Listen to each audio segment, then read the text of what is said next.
Hello and welcome back to the AL Central Rundown on this very wintry Sunday. It is January 25th. With me today is Ty, Lee, Dan, and Sam. And since nothing has happened really with roster moves in the last, I don't know, month, probably Strom and Bell was probably the last notable signings. The division decided to wake up this week and spend at least some money. Some definitely more than others, but so let's talk about it right off the bat. You can just see a glowing. You can see an aura coming from Cleveland right now because Jose Ramirez will unfortunately be sticking around for a little bit longer, which shouldn't be surprising. He signed a 7-year, $175 million extension with $70 million in deferred money. I don't know how far that goes back. I just thought that was interesting. He will have a flat salary of $25 million a year up until 2032. Dan, take it away, and then we'll talk about some stats. So I want to go start with this by going back to something we talked about maybe a week or two ago when there was Jose Ramirez appeared on the Spanish-speaking baseball podcast and talked about his continued commitment to the city of Cleveland, to the Cleveland Guardians organization, and that he still trusts this organization despite some rumblings about, they haven't done enough to support him and put a team around him to get him to a World Series. And again, Jose Ramirez has walked the walk as well as talked the talk in this instance, in that he is committed to the Cleveland Guardians through his age 39 season now. He had previously a no trade clause in the previous deal. That's no longer necessary due to the fact he's a 10-5 player now, so that no trade is implicit. And so I think it's fairly certain that Jose Ramirez will be a Guardian for life for the entirety of his career. And, this also comes in the backdrop of earlier this week. I know I was a little bit frustrated because I heard Chris Antonetti do an interview where he was asked about the lack of additions the Guardians have made offensively, from external sources this winter. And I have to say, my mood did a complete 180 upon, hearing this about 24 hours later, where arguably, and I'm not even sure how much it's arguable, the best player in the history of the franchise, at minimum in terms of longevity, but just maybe pound for pound. I go back to kind of players that could be considered the ultimate Cleveland Guardian. And if you're from a more historical perspective, you could probably make an argument for somebody like Bob Feller. But the vast majority of Bob Feller's best years were before World War II. So that's kind of the time frame we're talking about, where you think of somebody of the same stature as Ramirez. Because you look at the 50s, the 50s had some good teams. They made one World Series, but um, no, like there was just a good group of players, not necessarily one particular star. Everyone here loves the teams in the 90s, but every single one of those guys at some point departed the team. You could make an argument for a Jim Thome or Kenny Lofton or Sandy Alomar. Every single one of them played prominent somewhere else at some point in time. The 2000s, I think there was a point in time where Victor Martinez could have been this individual. He's not quite the ball player that Ramirez is, but he was quite emotional when he left. And I think he really enjoyed being here, but that obviously didn't work itself out. And so, literally, the last player to tally as much WAR for the Cleveland organization is Bob Feller, and his career ended in 1956. So I think this is cemented that Ramirez will be synonymous with the Guardians the way that Tony Gwynn is for the Padres, Cal Ripken Jr. is for the Orioles. A more recent example would be Clayton Kershaw with the Dodgers.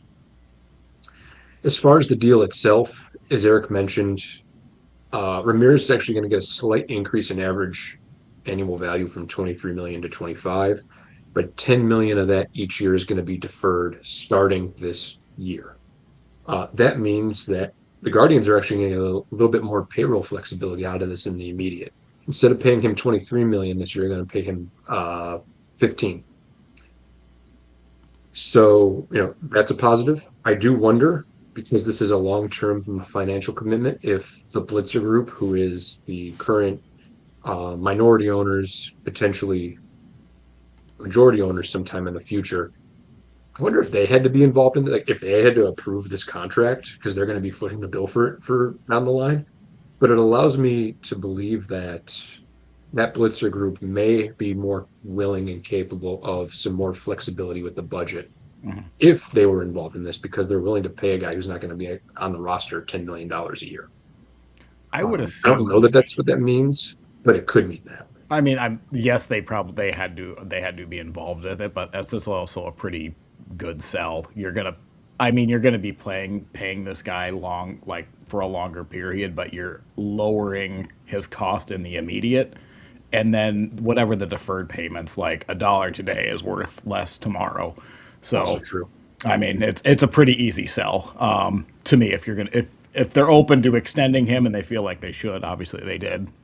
To me, that would be an easy sell. But you The mentioned last, some. Go ahead. I have one more component. I apologize. Ramirez is obviously going to be, I believe, 33 this upcoming season. He is on the other half of 30. Uh, there's two ways to look at this. He's going to be 39 when the contract ends. I think there is some concern about how he ages. He's a smaller guy.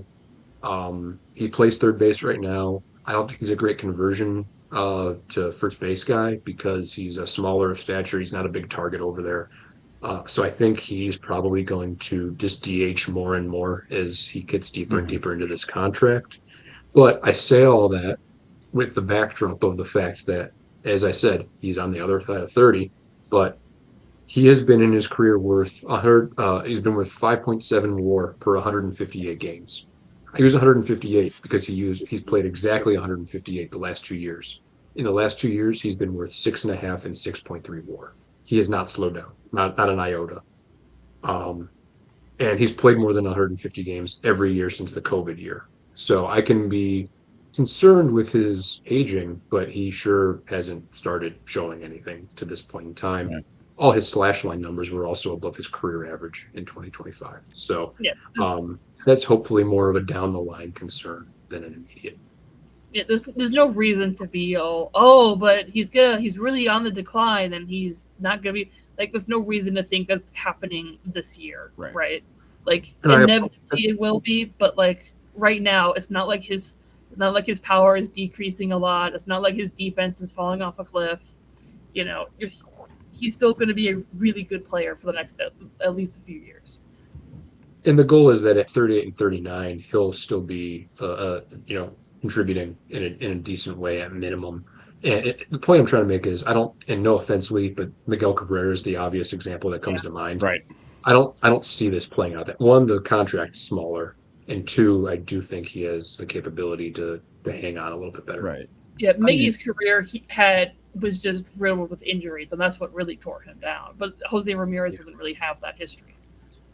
and also, like, pretend he does age like Miguel Cabrera.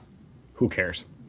He's earned that Well, contract. Like, I do because there's a budget here that they need to stay within, and this organization is committed to being competitive every year. And so that's another thing. If they didn't think they could do it, I don't think they would have offered him this in the first place. right. So, sure. Let's talk about some stats because you said that he is probably the best player in franchise history. I did a stat cast, or sorry, a stat head search, and he in the next very foreseeable future is going to own all of the Cleveland franchise records for position players. So that's what this Curie is. I just did. You had to pay 1,000 games for the Guardians, and this is who came up. So he right now has fourth all time in Cleveland in just B WAR. To get Lajoie, that's gonna be tough. He can do it. He's gonna have to average if he just does his career WAR per, which is 4.3, and Dan said he's been playing at a 6 clip for the last 2 years. If he just does his career 4.3 average WAR, he will beat Lajoie by 2030. For home runs, he is, oh my goodness, I'm on the wrong screen. For home runs, he is behind Jim Thome by 52. He has a career average of 29 home runs a year. He will pass him by 2027 next year. For RBIs, he will pass Earl Averill next year if he just does 96 a year. For stolen bases, this one might not happen, but he has to get 20 on a career average of 29 stolen bases a year. He has to get by 2030 he will pass Kenny Lofton. For runs, he will pass next year or 2028 with 101 runs a year. He's 153 runs behind. And then the one that he's going to pass by April 12th this year is he's 10 games away from the most games played in position history. And then 379 hits away from the franchise record. He is second. Sorry, he is, oh my goodness. He is seventh, but he can pass that after 2029. And then total bases, he should pass that this year. That's the entire record book in Cleveland. That's well said.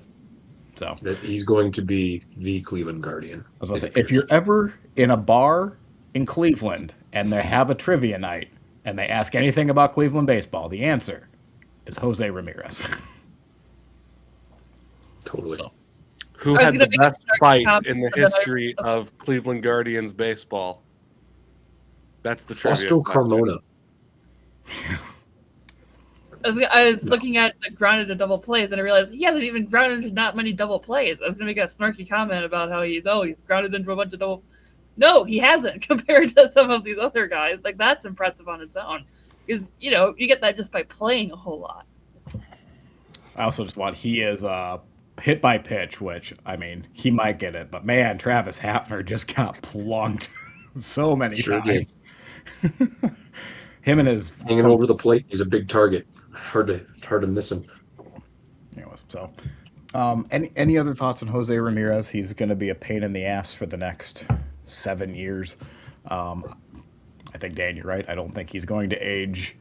He's not going to age poorly. I don't know. Maybe by the last 2 years, you're maybe wondering if it's a bit much. By then, I don't think you're going to care. So it's like the Royals extending Salvador Perez. We knew this was coming. We just didn't maybe think it was going to be. I will say, and maybe I'm delusional, maybe it's me kind of protecting myself, but I always thought there was the opportunity that he would kind of go try to chase a ring in the last year of his career or something to that effect, just if it didn't work out here. And so it doesn't appear like that's the case. I wouldn't have blamed him for that if that was what he decided to do. But again, he's walking the walk, and it's encouraging in a lot of ways. What I will add to that is, other than Bobby Witt, it very humbling, from a third-party standpoint, of saying, like, Dan has his cornerstone guy for at least another how many years, so that's really cool to see, just in terms of the AL Central, that the money's being spent and the guys are being kept at home. That's a good point. It's really cool. And we are going to talk about maybe a little bit of the top 100 players in MLB. The MLB Network put out 3 of the top 10 are in this division. And I think, there weren't as many, proportionally, there weren't as many players in this division in the top 100, but there were 3 in the top 10. And I think that says a lot about sort of the top end talent. And, we know at least 2 of those players are going to be sticking around for a little while. It's just nice to see, because the greater media, and I'm not trying to make a boogeyman out of this, but they want all these stars to play on the coast. And in at least 2 instances, we have, no, these guys are staying here. They enjoy their organizations they play for, and they're going to represent us. I would like to throw Byron Buxton in there too. Thank you. Someone who's not injured all the time. That's entirely fair. Yeah. If Byron Buxton doesn't have as many games played, he's like, everyone's like, oh yeah, he's been on the Twins the whole time, because he disappears by All-Star break. Buxton was number 42, I think, on the top 100, which was higher than I thought. But yeah, I was happy to see it. I mean, I was hoping for maybe 3 players on the list. I think they got 2. It was Ryan and Lopez. So yeah. Anyway, well, someone's staying along for a long time. Jose Ramirez. But on the other end of the scale, the White Sox have traded their longest tenured player, Luis Robert Jr., who for the last 2 years has been on the block with a for sale sign around his neck, finally got traded to the Mets. Ty, how you feeling? So the initial reaction was, oh, this is happening. This is finally happening. And when you initially see the return, I think the fan base as a whole was disappointed. And I honestly, even from my perspective, it really sucks to go to the depth chart and not see a center fielder on the list. But when you look at the move as a whole, based on his history, he is going to fit the Mets so much better this upcoming year than he has for us the last 2 to 3, right? We know he had a big year in 2023. We know, or between 21 and 23, he had better years. And it's just, whatever else was going to happen with him, it probably wasn't going to happen here. And at the end of the day, I'm not even sure if what we got for him matters, but I wish him the best. I really hope that he does well with the Mets. The fact that he's going to be hitting 6th or 7th in that lineup is just nuts to me. But I really hope they figure something out. I really do. But I'm very interested to talk more about Acuna, who we got in the trade. And I do just say before we go into that, I do wish that Robert worked out. I wish it was a longer term thing, that he was one of our cornerstones. We do like him in center field, but the injuries just never worked out. Yeah, I mean, they didn't get much for him. I think this was definitely a sell low, 100%. yes, 100. And also it was time. I think this can work out for both teams. I don't think it was time for Robert to go, at least to me as an outsider. Yeah. I mean, he started off so good, and then it's just these last 2 years have been nothing, or just very disappointing. So from his rookie year in 2020, from 2020 to 2023, his per 162 averages was 32 home runs, 20 stolen bases, and then a slash line of 279, 327, 500. Yep. That is a 125 OPS plus for 3 years. And also with elite defense in center field. He was very good. And then in 2024, his slash line dropped to 223, 288, 372 with an 85 OPS plus.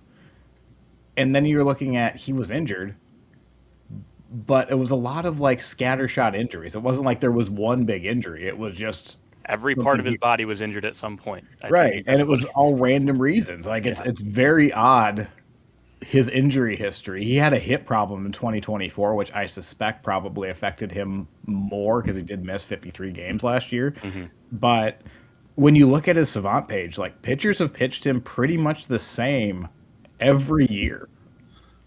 And he's still 28. His bat speed is still held up. It's very weird what happened to him. He didn't fall off nearly as much as Eloy or Tim Anderson.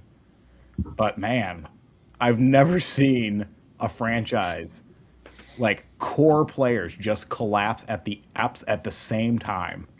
Young players. You can make an argument the Twins did the thing in 2024. I'm not just disregarding that, but what I need everyone to understand is, keep in mind, he came up with a group of players. That team that won in 21, those were his guys. He lost that. We went through some coaching changes, and at the end of the day, I think he was just trying too hard. He didn't have the support around him, and that's why I do thoroughly believe that he's going to do better on the Mets. He might not be playing as often. He might be used in different ways, but the Mets have that potential to do so, where for us, he had to be our number one. Right. And at a certain point, either the ego, whether it's the injuries, it just didn't work. And like I said, I wish him nothing but the best. But it is what it is. I think when we when we talk about the contract, we talk about the trade. So we traded away his $20 million plus that $2 million buyout for next year to the Mets. We got Acuna, and then this Paulie kid from the Mets. Now Paulie, he's a single A pitcher, not really much to report on there. But Acuna is interesting because as of right now, when you look at the depth chart for the White Sox, he is one of the projected 3 people for center field. Which once again, as we talked about at the beginning of this, it's like that's kind of scary because when you look at his center field history, he doesn't have a whole lot of it in the MLB. Now he does play athletic. He is in the Winter League or was in the Winter League. He was showing off some power there. That's kind of like the main the headline around all of this is that Acuna could be something worth looking out for. The best case scenario for this is that Acuna becomes his brother. I don't think that's realistic. Oof. What I think is realistic is Acuna becomes our next Lurie Garcia, which at the end of the day isn't terrible. Like, we did save money in the process. And the other thing to think about is it's not only the fact that we traded that $22 million away, it's the fact that there are potentially up to 2 to 3 moves that we might make this offseason because he got traded away. So, I mean, we're going to talk a little bit more about Dominguez later, but that deal might have been because it was quote unquote justified in the office. So, yeah. And just to go over Acuna too, because I think we're gonna talk because like they just traded away $20 million of Robert, and they immediately handed that to Sir Anthony Dominguez, just stretched out over 2 years. So we'll talk about him in a second. As far as what they got back, Ty, I think you're right. The value is more likely the salary relief, even though I would argue in Chicago you can still afford to have a $20 million Luis Robert plus a $20 million Gear Chicago, for God's sakes, but that's beside the point. As long as they reinvest the money, good on them. For as far as Acuna, I mean, he was, in 2024, I looked up his prospect card on MLB Pipeline. He was the Mets' 3rd best prospect. However, the Mets don't hold on to a lot of prospects. They tend to trade those guys away. So it was a pretty thin system. He was graded as a 45 overall prospect. He was a decent hit. I mean, he was a speed and defense guy, is what he's going to end up if he's going to have a role. Could be a nice utility player. We'll see. He has not looked good in 2 years, unfortunately. Like, he really struggled in 109 MLB games. He had a slash line of 248, 299, 341. And really, even if you look at his AAA numbers, they're not all that impressive either. He had a 732 OPS in Syracuse last year.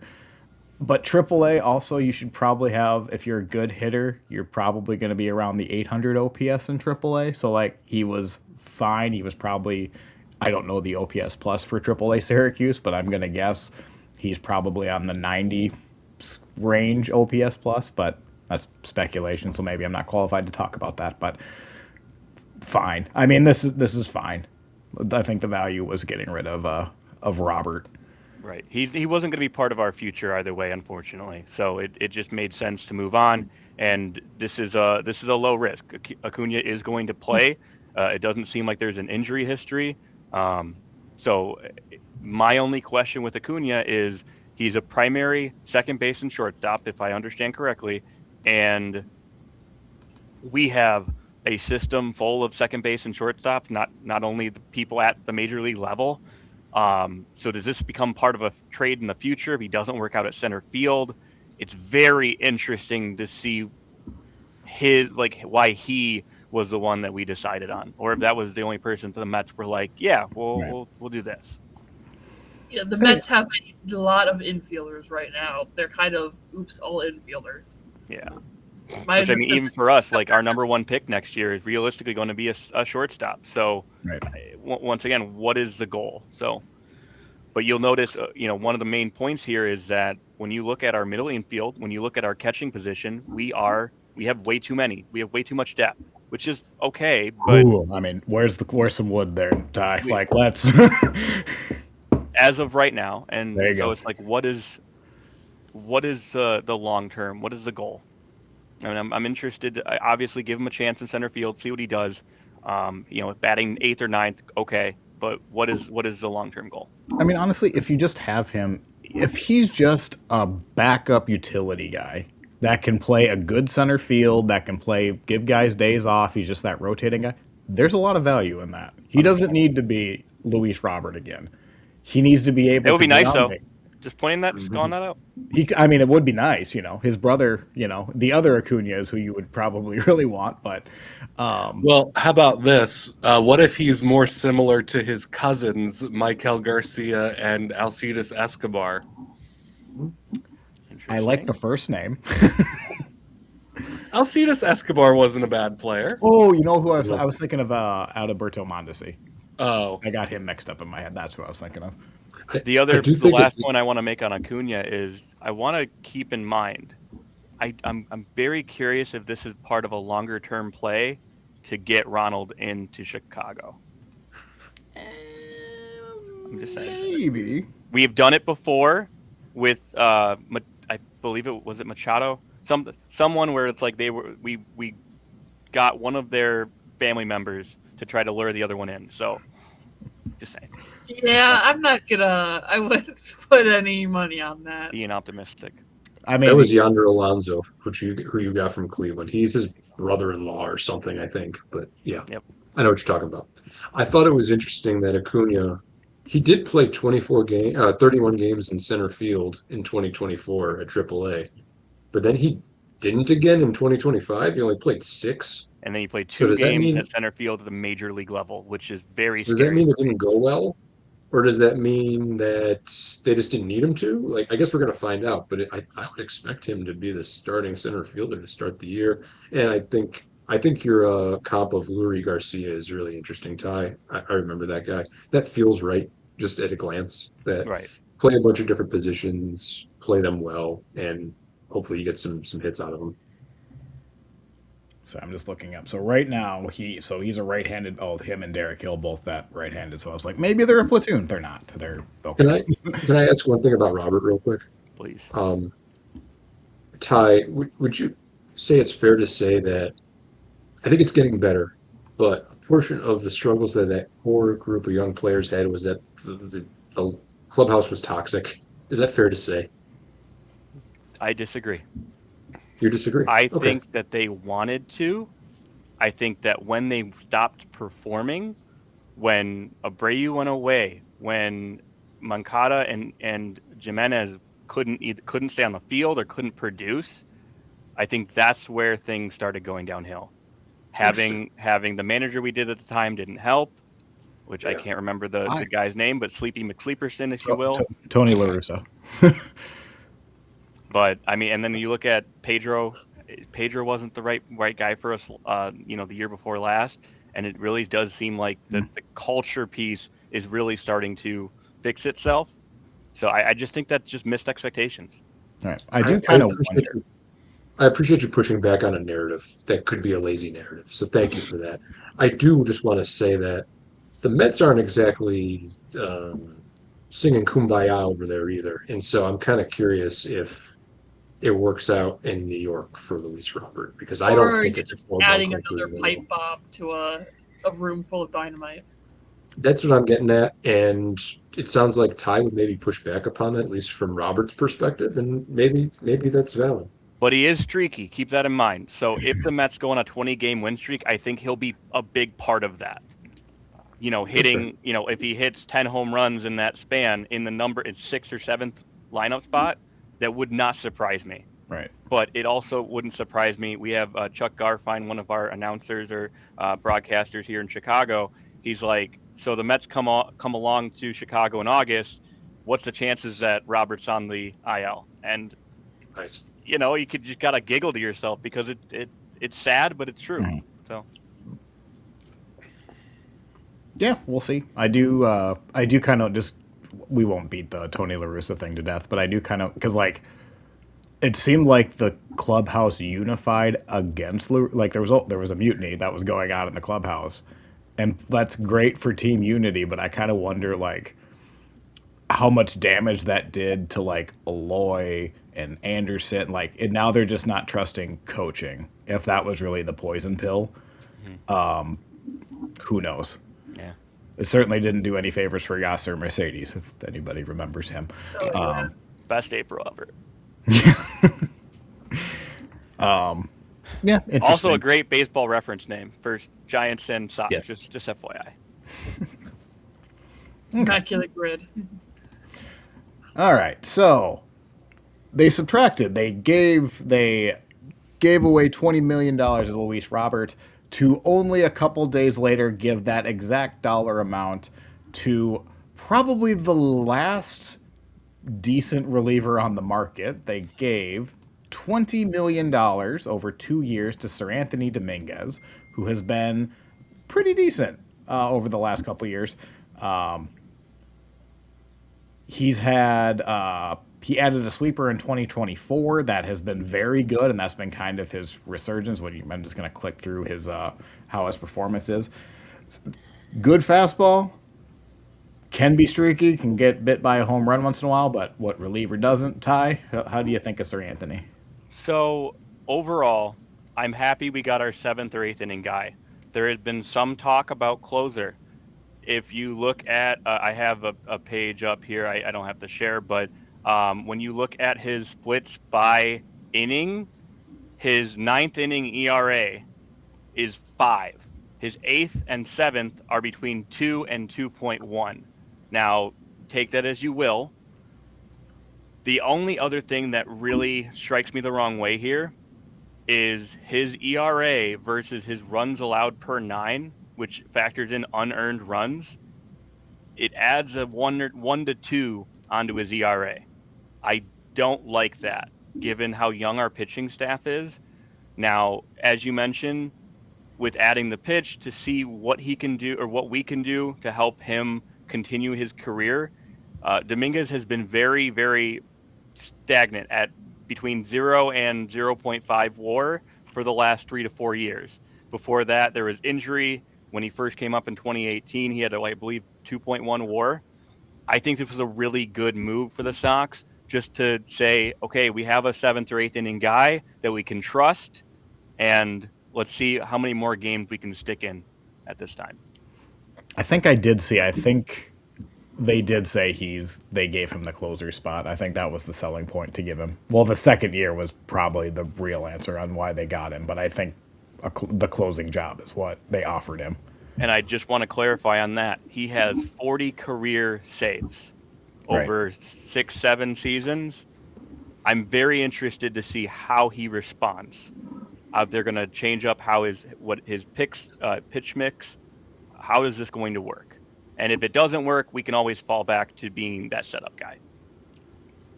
Yeah, I mean, for 2 years, it's a 2-year deal. That's not going to kill you. $10 million might be a bit of an overpay for him, but it's not going to kill you. It's fine. If you needed to give a second year and maybe you maybe regret the second year, it was probably, I think the method to get him, I think, is perfectly fine. I do want to talk about a sweeper, though, because he added that pretty recently. In the last 2 years, you can probably barely see it, but his sweeper has had a 185 expected slugging, and his split, which he also recently added. No, where did it go? He just had a splitter. Well, I lied. Also had an expected batting average. Oh, split. Yeah, there it is. An expecting slugging percentage of 212. Yes. That in itself, that is very reassuring. His four-seamer, not the best, but also it's not bad. He has high velocity. That just seems like it's another pitch, but it seems like that sweeper sweeps. So, if they might have figured something out with him. Not a bad signing. I will say his walk rate did get pretty high last year, but that's probably because he added the sweeper. You're not trying to throw that in the zone, so maybe that's inevitable. But that is a big red flag if you're looking for it. He basically jumped over 5% in a year, but his K rate also went up. So what do you do? Here's the thing about that as I'm looking at this is, his walk rate went up by a walk and a half per 9, but his FIP went down. Yeah. So, and FIP is home runs, strikeouts, walks. That's all it is. So the fact that didn't hurt him, he ended up the extra strikeouts overruled the walks, it appears. Yeah, his ERA went down. His expected ERA went down. I mean, it just sounds like he's putting a lot of stuff outside of the zone. You're going to get lots of walks that way. And what I'll to wrap him up, I just want to call out that the best case scenario is he comes in and he saves all year. He leads our, let's say, our division in saves. The most realistic, he's going to do all right until the trade deadline, and then we're gonna get rid of him for more prospects. That's the most realistic case in the scenario. And worst case, he just blows up and we have to DFA him. I don't think that's going to happen, but I think he's realistically gone by the trade deadline. Oh, yeah, we'll see. I don't know. I would give yourself a chance to get excited for him before we put him on the trade block. I do also like that back end of the bullpen with Leisure, Vassell, and now Dominguez. You can trust that. I feel like, I don't know. You've seen certainly some bad pitching in the last couple of years, but it seems like you can, if you have a 1 or a 2 run lead, you might be able to hold on to it with that 3. I will say, I think the organization or the fan bases in general would like to see one more, whether it's a trade, whether if you're actually trying to win more than 70 games this year, one more bullpen piece would be really nice. I mean this in a nicer way, and it's going to come off, but this feels like another step towards legitimacy for the White Sox. Like starting to develop a bullpen, even to a point. It didn't work out with Robert. Like getting him off the roster may have been part of that too. So yeah, they're headed the right direction, and they're doing things to kind of grow that. Dan, I'm gonna just to hop on that. I'm gonna echo Lee. Why are the Sox having such a good offseason? To me, we're making moves that are interesting. We're making moves that make us competitive. There is no reason in my mind that we lose 60 games this year or win 60 games this year. We should win more. Sorry. We're jumping up to 102 wins. All right. Like I said, unless we sell off any veterans, any of these minor league deal guys that we signed this offseason, unless we sell everybody off at the trade deadline, we have high 60s, low 70s, and that's okay because that's progress. Right. But anyway. I mean, I would say, I think we talked, so we didn't actually talk about this. So we did a all prospect talk last night. We're going to drop that on Wednesday, so look out for that. One of the conversations that we had during that episode was we were talking about the White Sox, and it seems like they're at the point in the rebuild where, like, they can't just say, screw it, let's just try it. They're past the experimental stage. They're now at we might actually turn a corner here pretty soon. So, like, let's be more careful as we're bringing guys on. I think Robert is part of that. Dominguez is part of that. Like, they're pushing a ball forward. Take some chances. And sometimes a second year for a high-powered arm who might blow up, you take that risk. It is what it is. If you're planning on losing, or if you're planning on winning 50 games, what do you need a closer for?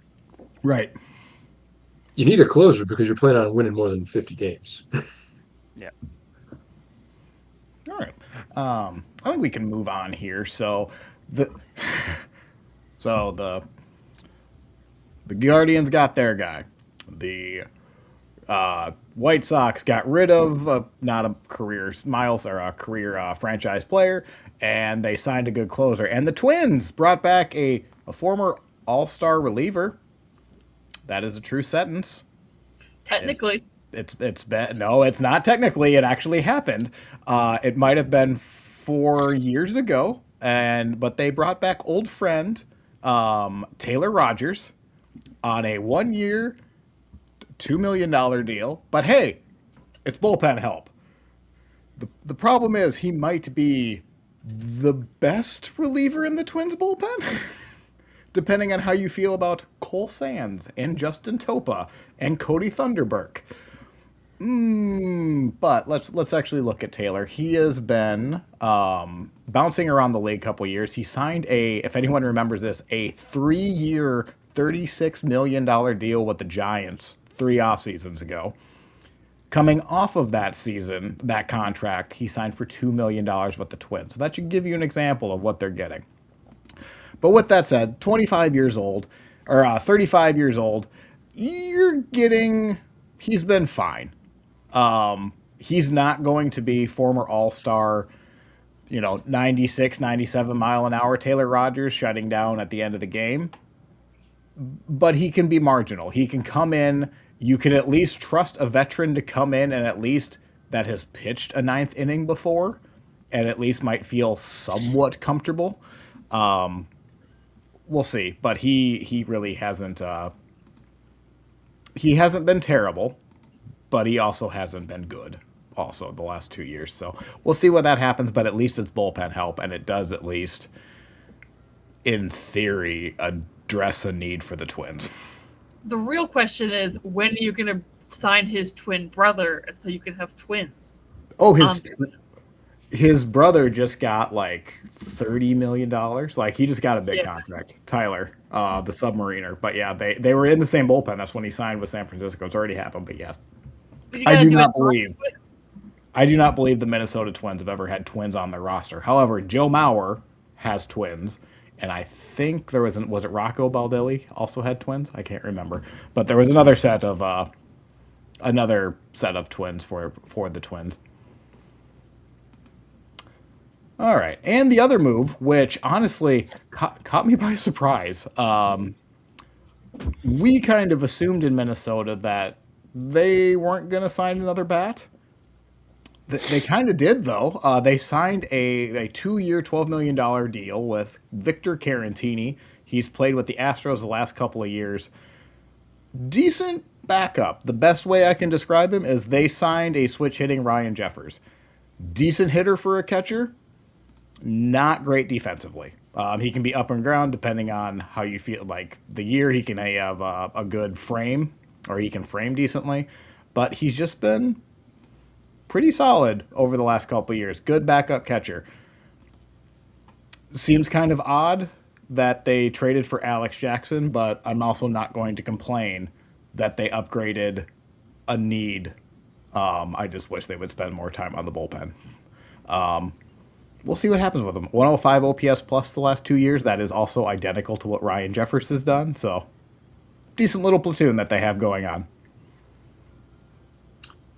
Is there any chance the Twins would carry 3 catchers? I mean, Carantini could DH. He could play first base some. You would want to protect with a third catcher, though, if you were going to do those things. Yeah, I don't know. That's kind of the speculation is also the first thing they signed Carantini, and then there was almost like, so what's Jeffers going to get traded? Or like, what are we going to get back for Jeffers? Was almost the immediate reaction.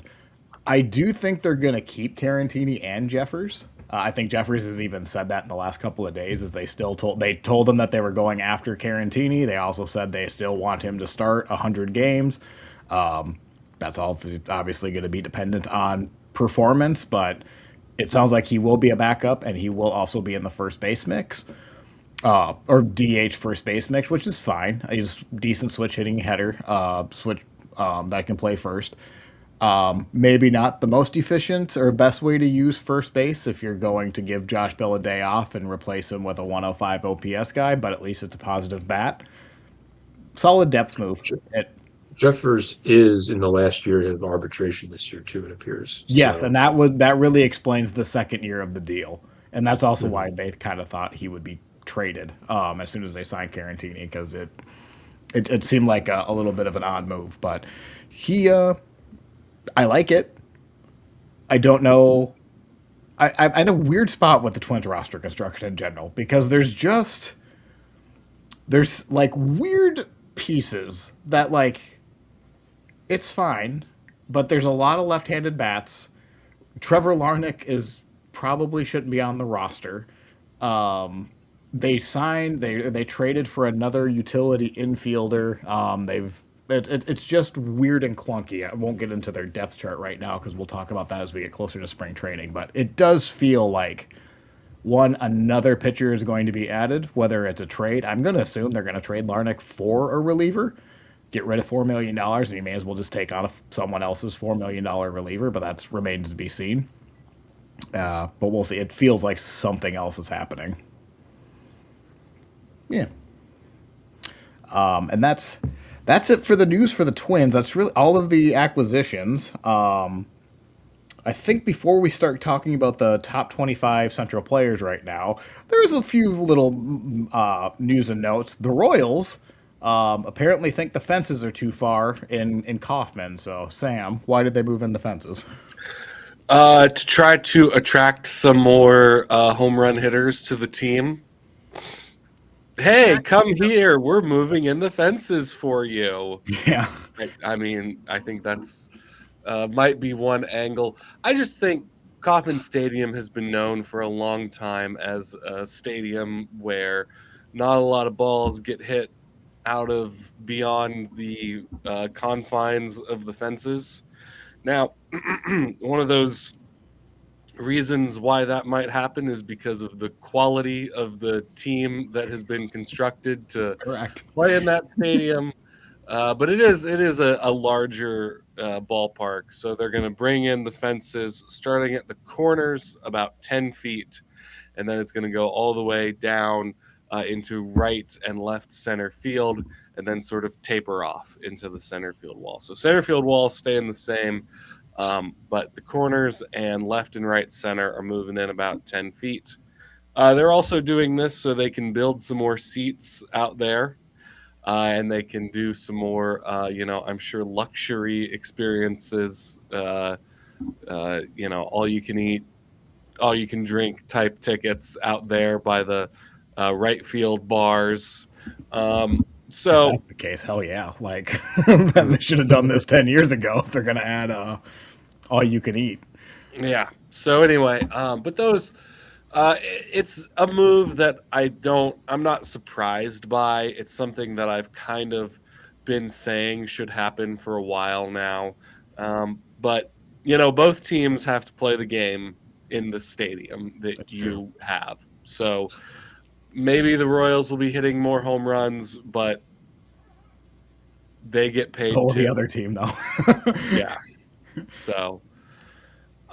But yeah, that's the Royals news. They're moving in the fences. We'll see. I don't think it's too exciting. So, And maybe this is a mid ground because they're running out of places to build a new stadium. funny. Does anyone? I think it's been pretty. I mean, I think they even got rid of it, but like, does anyone like what Baltimore did to their left field? And then just decided to say, screw it, we're pushing it back 40 feet Yeah. and putting a 30-foot wall out there. Like, I like the quirkiness of it, but it does seem like it's like forced quirkiness. I watched a video about how they were just. It seemed like they were basically just doing it to make the current players on their team better, and that kind of thing. It was kind of interesting. I did find it very silly though that they were like, oh, like we're moving it back 40 feet because fuck you. That's why. Right. I remember. How do we just as an idea, as a thought, like I kind of wish teams would maybe play with the dimensions a little bit more, just based upon the strength of their team. We have a bunch of fly ball pitchers, so we're going to move the fences back this year, like that kind of. It's got to be year to year. You can't be changing things, in May or whatever. But like, I kind of don't mind that. I mean, play to your strengths. Expensive though, right? Like Let's not like They let's could not act like the justify it Yankees don't get every 100%. left-handed power hitter they can with that short porch. So I think sorry, go ahead. Dan, to build on your point, when you look at what does the MLB look like in the future, I think changing the dimensions of your stadium is a huge strategic piece where if they actually know what they want to do, and Yeah. let's say for 3 to 4 years at a time, okay, we're moving right field in by X much, that we should be able to get 10 more wins out of this. I think that's the future of the MLB. I really do. It's something that if they can control it and get, whatever buy-in they need from the Players Association or MLB in general. Same thing with the bats, right? Like we had the experience with the torpedo bats last year. If you are able to adjust it, I think they will do it. They just need to justify it. I had It's the a potential opposite way to thing. innovate. I had the opposite thing with the Tigers for a few years back when we sucked ass. I was like, look, Comerica is not a park where you get a lot of home runs. You need to get fat players who are fat, who hit doubles and triples, and those are who are fast and can run the bases. Like, that's how you're going to end up winning. And what is this team built out of? I'm just saying. Like, Well, I think that's to that kind of point, what they're kind of done a bit. Sam, when the Royals were really, really good for a handful of years there, what kind of team was that? That was like a team that hit the ball to the gaps, a lot of doubles, a lot of faster guys, a lot of contact hitting. They played to the strengths of that ballpark. Yeah, the Royals' big home run hitter on those teams was Kendrys Morales. He So was a good ad. yeah, I do. and Are he they hit still, like 25.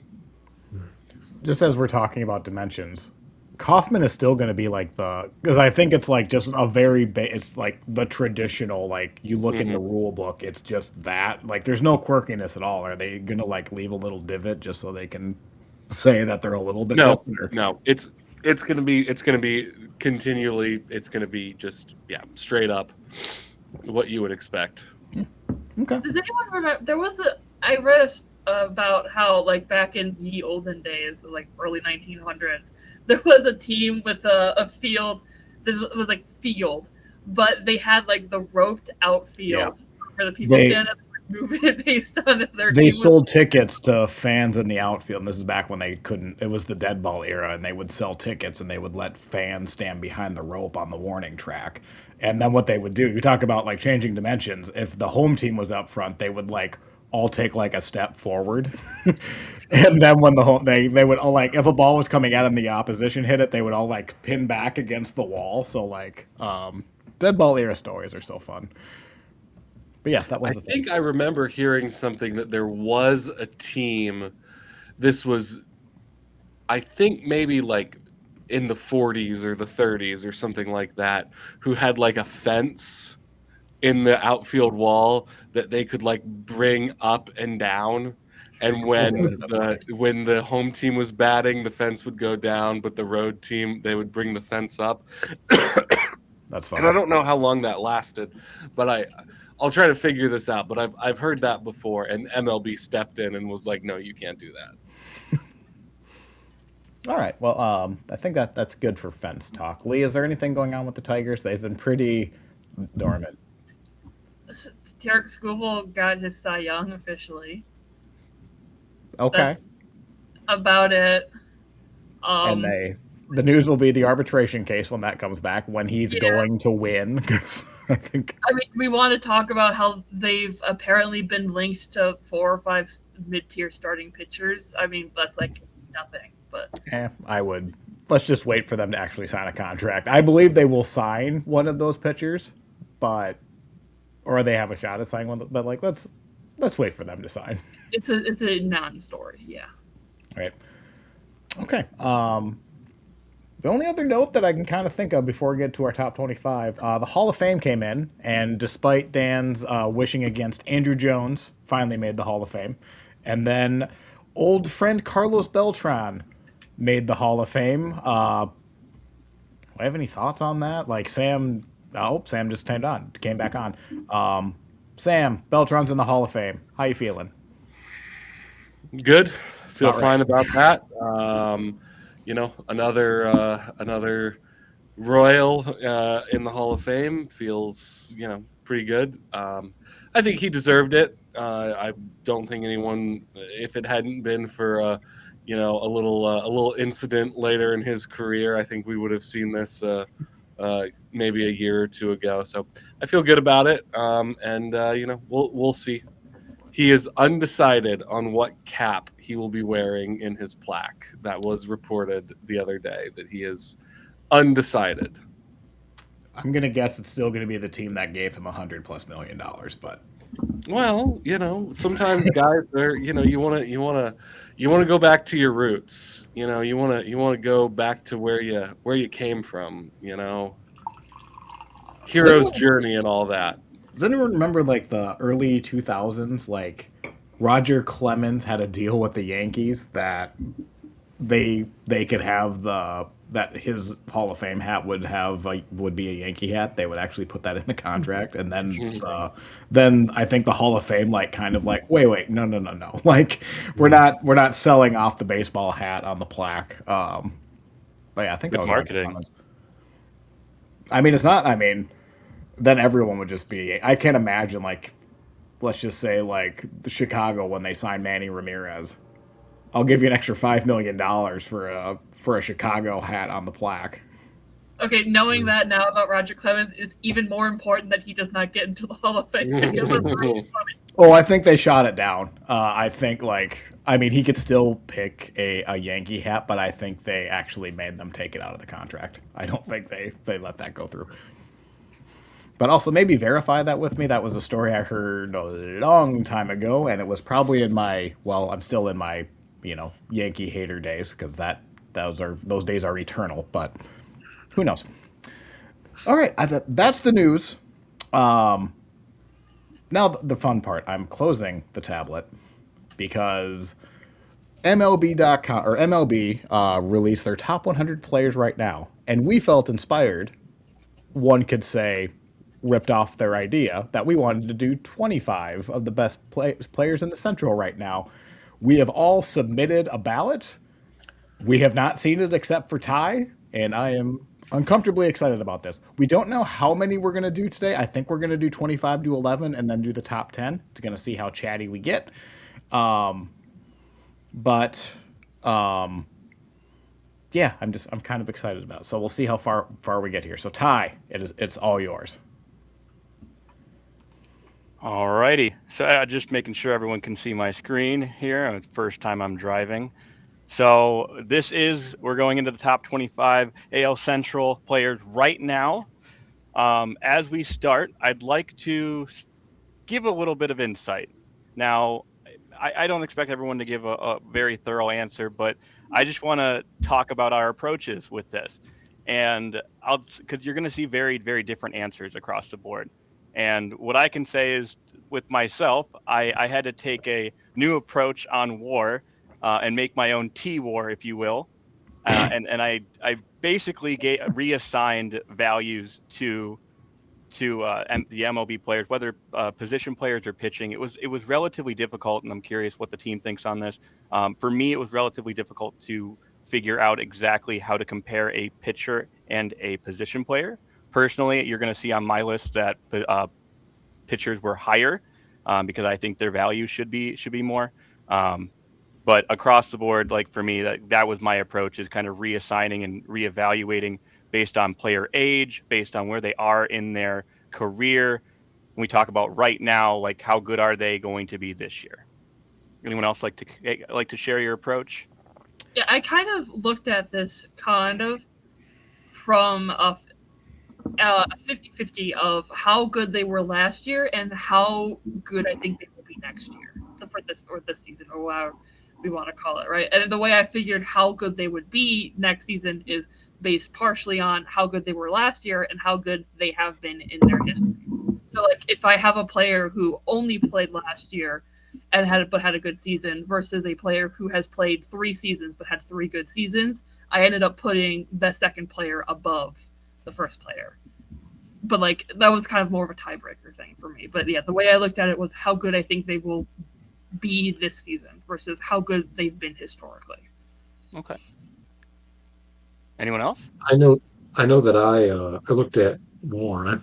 I leaned on WAR heavily because of the need to be able to compare a pitcher to a position player, and that was the one statistic where they kind of share, But I looked at 2024 WAR, 2025 WAR, and I looked at steamer projections for 2026 WAR so that I could get a little bit of past, present, and future. I weighted more towards 2025, and that ended up giving me a ranking of players. I then looked at that ranking and said, WAR is technically very good at tiering players, but the minutia of 5.3 versus 5.2 isn't necessarily an exact science. So I'm going to flip these two guys because I think this guy deserves to be above this guy. So that it got me into a good place in terms of a list. And then I made some adjustments from there. Good approach. Eric or Sam? Sure. I did. I just pulled up, I had 5 screens, or I had 5 like windows open. I flipped through all of them. I did look at WAR quite a bit. I did weigh heavily more 2025 and specifically than I did 2024. I also thought that in order to be on the list, you needed to be in the you need to have at least played in the division before. So there's a one notable free agent signing from this offseason that I did not put on my ballot. But I probably weighed. I wasn't very pitcher heavy. While they are the most important spot to maybe have depth in, I think you only see them once or twice a week. So I did lean more on position players. After that, my mindset was, if I am starting a team from scratch, who do I want as my big board? If I was actually doing a draft, how would I lay them out? And that's how I went through. That's an interesting take. Sam? Vibes. I love it. Alrighty. So we'll transition in. So basically the approach is we're going to start. I'm going to tell you who ranked in the top for this number. So for rank 24 and 25, this was a tie. So in 25, we across the board we had Murakami, we had Keith, Torkelson, and Mize. And then in the 24 spot, we had Kishel, Montgomery, Vest, and BB. And I apologize if I mess up any pronunciations along the way. But for our tied spot, Really? in the number 25 spot, we have Zach McKinstry. Now, I did not expect that. He didn't make my list, honestly. He didn't make mine either. He made mine. He made mine as well. So what Versatile I'll say player, about good Zach offensive season last year. Sorry. is, you're good. What I'll say about Zach is, even though he may not come off as like immediately as like, hey, he's a top 25 player, I think when you look across the division and it's like, this is one of the best okay players right now. And I think no one would disagree or agree that he's a bad player. So I think he'll definitely make a lot of top lists for just this division. Lee, not sure if you have any thoughts on him. No, he didn't make my list because I don't think he's going to replicate last season. Last season was the only season he's really actually been good. Like, he's always been a utility guy who could play multiple positions, but his bat was always bad to not good. So last year was just really an exception, especially the first half of the year. Like, I mean, I hope he continues that. That would be great, but I don't believe in a breakout year at age 30 I don't believe this was going to be a thing that's going to continue on. I think it was just a bit of a outlier year. So when we talk about McKinstry, because I like him, but I just don't think that he's that good. And see, when we talk about approach, like I put Murakami as my 25. I think that the potential, and I know Eric mentioned that if you haven't played a game in the AL Central, he's not going to be on your list. But for me, the potential, the ceiling is definitely at lowest 25 in the AL Central. I think he could go way higher than that. But I think, as we stated, he hasn't played in the MLB yet. So I don't think it'll be immediate. But I think over the course of this season, Murakami could be number 25. All right. Any other thoughts on the 25 spot? Nope. Gold or Silver Slugger, Zach McKinstry. Silver Slugger. That's true. There you go. All right. Number 24, who's tied for the 25th spot? Ooh. Near and dear to Sam's heart, Seth Lugo. What's your immediate reaction, Sam? I'm a little bit surprised by this. I think that we, given the year he had last year, where he really dealt with some injuries, I was not expecting to see him on this list. But I'm happy to see. I'm happy to see that someone who's got as much blue on his Savant page from 2025 is represented. He had a lot of injuries. He had some stretches where he was pretty good. But as far as a guy who the Royals brought in as kind of a sort of low tier signing, he has been pretty good and pretty reliable to the point where the Royals have gone and extended him midway through the year last year. So I'm happy to see the Puerto Rican here on the top 25. Puerto Rican. That's what I didn't have him on my list, so I'm kind of surprised. I mean, I didn't have him either. I was looking at 6 different Royals pitchers, and he ended up number 6. yeah. What I will say is I think this is a big portion of that is the pitcher valued of what he brings coming out. Is that where does that stand versus a position player? I think Lugo is one of those good cases where, when you look at your middle of the line position players, you'd kind of rather a middle of the line pitcher than a middle of the line position player, at least from my perspective. So Yeah. And he is also a season removed from finishing second in the Cy Young. Right. So potential bounce back candidate as well. Yeah, potential non-injury candidate, hopefully, as well. Yeah. Seth All right. Lugo has been a starter in the major leagues for 3 years. Obviously, he got a late start on that. But here's some guys whose ERA he is better than over the course of those 3 seasons. Cole Reagans, Kevin Gausman, Gavin Williams. So All I right. think well deserved. And I think 2024 carries a lot of that. But I'm assuming he's on this list in part because I had him fairly high up and some other people didn't have him at all. All right.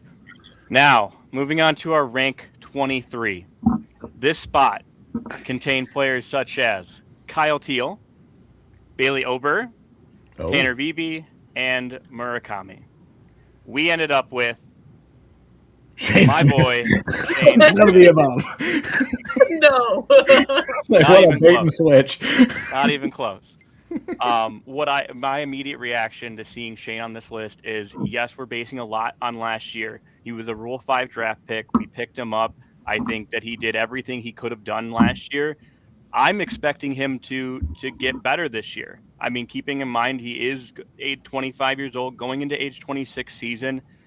If he can continue to work on what he did last year and not get injured, not have any issues with innings, I think that is potential that we look back a year from now and say that Shane was in the top 25. Any thoughts? No, I do think it's interesting that Lugo had 145 innings last year, and we're like, oh, he was injured the entire time. And Shane Smith has one more inning, and we're like, he was pretty good. Like, well, because he was a. No, I get it. Being a guy who's been in the league for a while and a guy just starting out. So I didn't. Sorry, go ahead.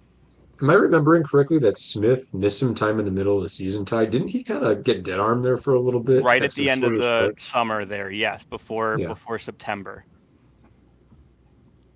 So that's another thing, is just looking at inning management and what will he do this upcoming year. The hope is, and this goes for a lot of White Sox players, you're hoping that they either stay the same or take a step forward from last year. And I think he's a prime candidate to do that. The thing that dragged him down from my list is I remember his first half was a lot better than his second half. And so I wasn't ready to say he's more like his first half than he is the second half of the season. Yeah, our lone all-star of last year. All right. Moving into our 22nd rank. This had our first agreement between the team. We had 2 votes for Olsen from the Tigers. We had Reagans and Smith.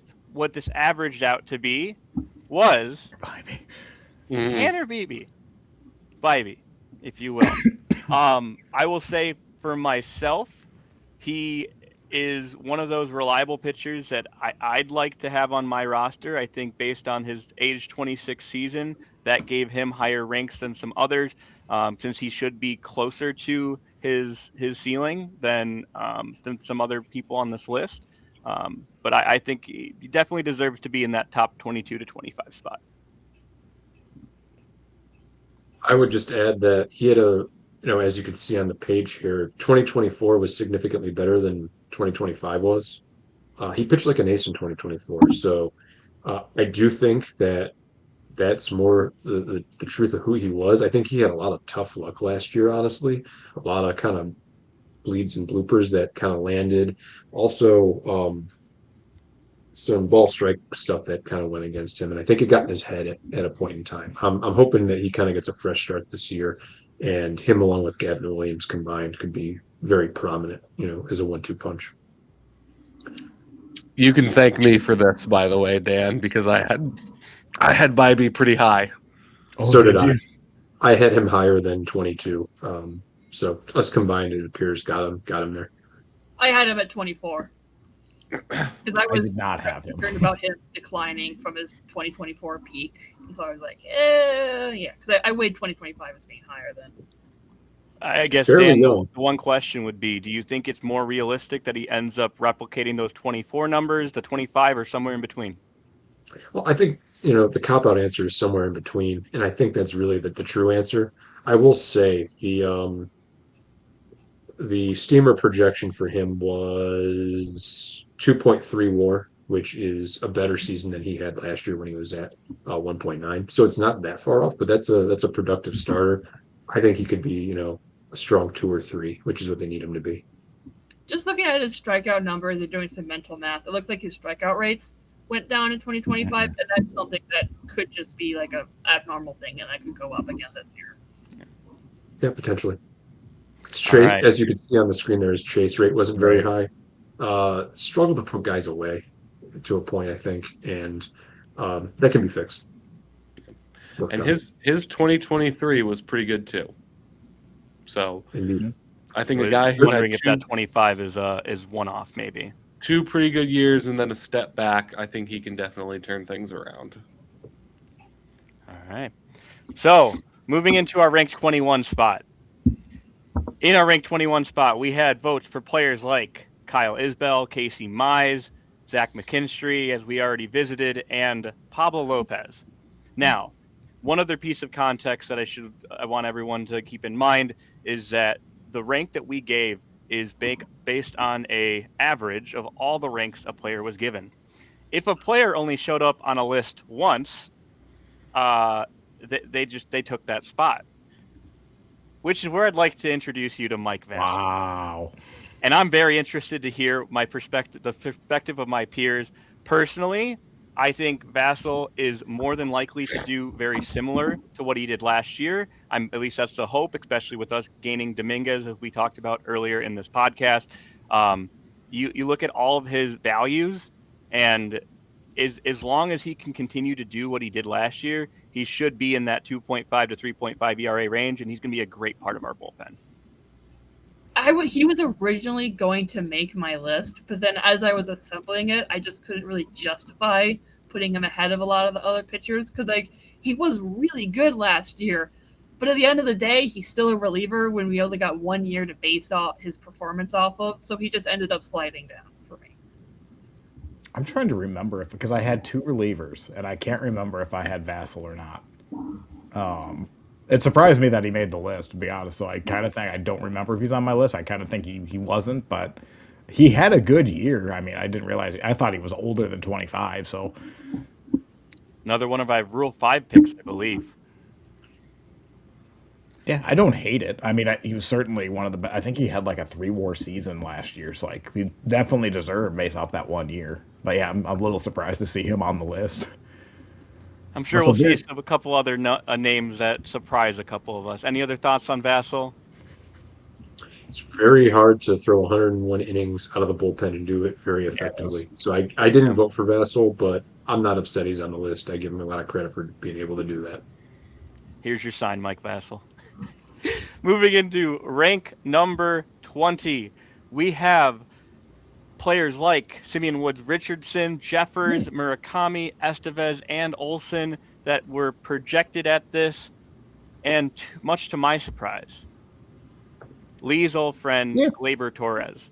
I'll say that I really like number 20 for him, for the value that he's brought to this team, the value that he's going to continue to bring to Detroit.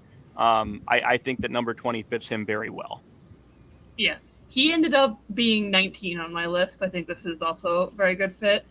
For me, when I was making mine to where to include him, I mean, just looking by batting, he was one of the most productive players in the AL Central last year. Just in terms of walk to strikeout rate, batting average, he got 16 home runs. And he had a long history of being a productive player on the field as well, which is kind of what kind of was like a tiebreaker for what I used. I mean, yeah, he's just a good player. I'm not gonna say an overall good player because his defense is not that, and base running isn't really there. But like, he's a good hitter, and he's gonna continue to be a good hitter again. And he's been a good hitter for a while now. I will say he was higher on my list, but that age 29 compared to some of your 30 plus, I figure he's closer to his peak. He should produce similar to his 2024 and 2025 numbers. Therefore, it seemed pretty easy for me to put him in around this rank. Yeah. Dan, Eric, Sam, any thoughts on Torres? No, I mean, I'm Starting happy to see him on it. I think 20 is perfectly fine for him. Yeah. Okay. Starting all-star second baseman for the American League last year. So Yeah. it's not just us. And another all-star person within the top 2025. That's interesting. All right. Moving into our number 19 spot. Here we had votes for Riley Green, Casey Mize, Jay Caglione. Oh, Very first name call out for him. Another for Kyle Teal and Gleyber Torres here. hey, Eric, what are your thoughts on First win. Pablo Lopez taking number 19? I'm glad he made it. I was wondering like who people would think would be better. Pablo has been the more consistent throughout his career, and Joe Ryan was just better last year up until the last month. I mean, he has been so good for the Twins. He missed some time because the Oakland mound got his oblique last year, supposedly.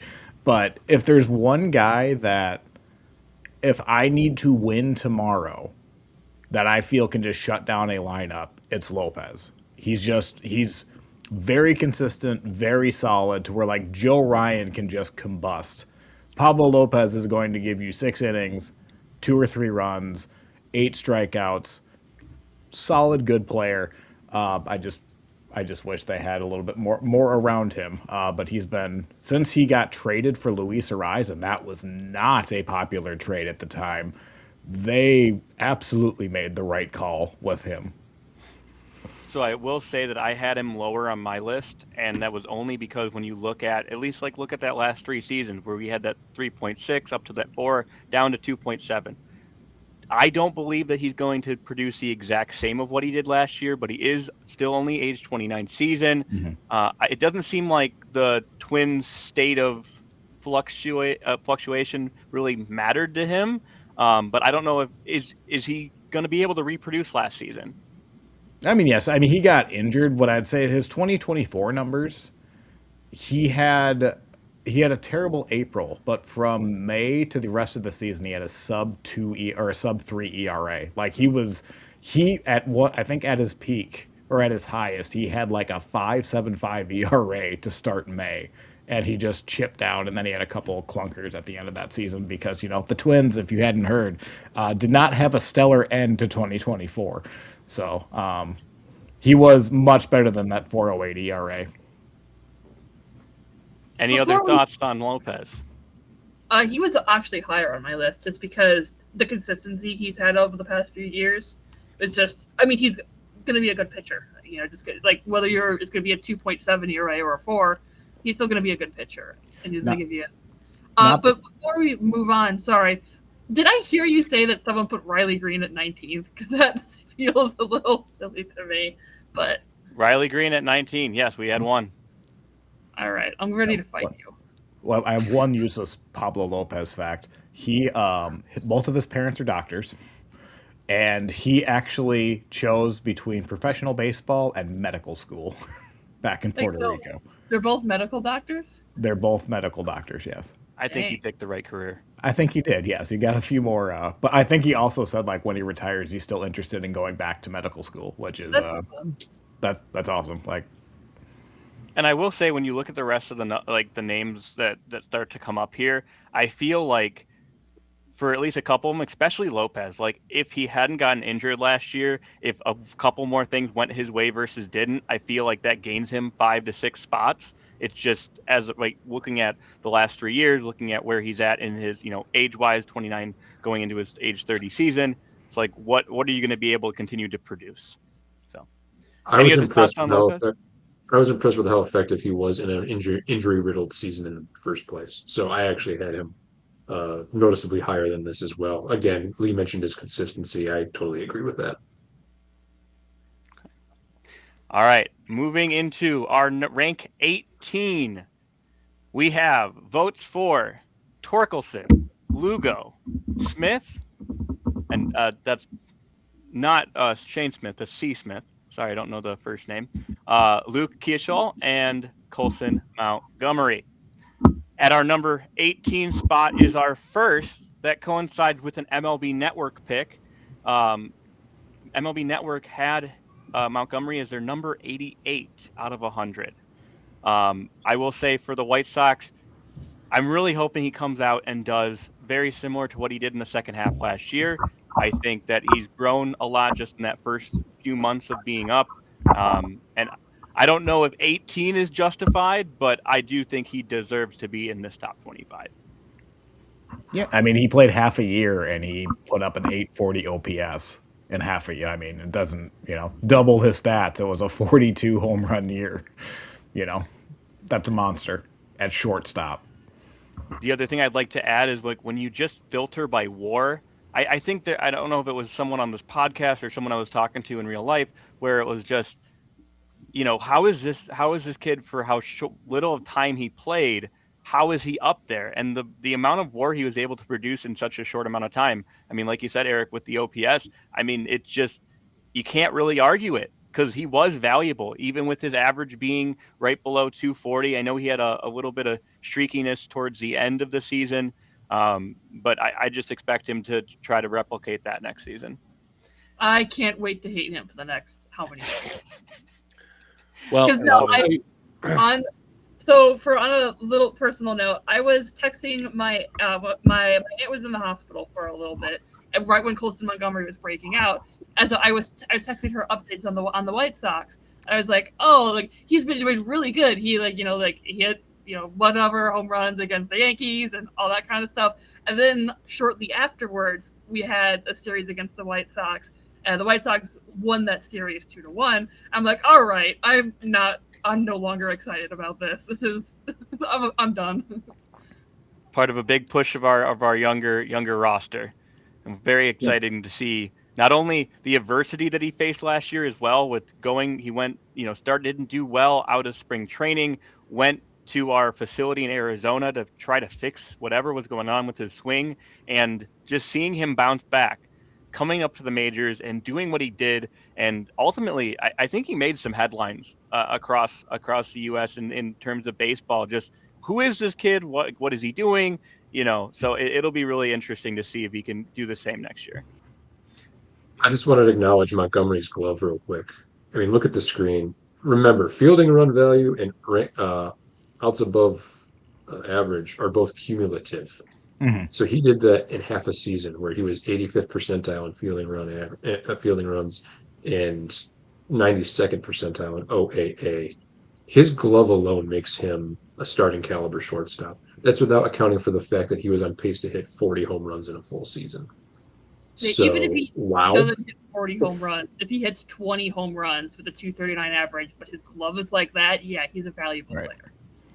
It does bring another, note to the White Sox fans of what we were looking at when they were hesitant on re-signing Anderson. Like, we knew what was coming. It was just a matter of time, and it really just took that offensive, readjustment to kind of validate it, if you will. So, moving on to our number 17 spot. Can I just say one little Go disappointment ahead. I have? Yeah. My only wish, and it didn't come true, was that we were going to see Noah Cameron's name before Colson, just so that our rookie of the year, and I'm a little disappointed in all of us for not making that happen. But also, Sam didn't have to throw his computer away, so... See, here's the thing, Eric. I never said Noah Cameron was a better player than Colson Montgomery. I just said he had a better rookie season. Anyway, proceed. And with that, we will transition to rank 17. We had votes for Shane Smith, Dylan Dingler, Estevez, Torres, and Cameron. A good old name here. We got Dylan Dingler as number 17. Lee, what are our thoughts on Dylan Dingler as our number 17 spot?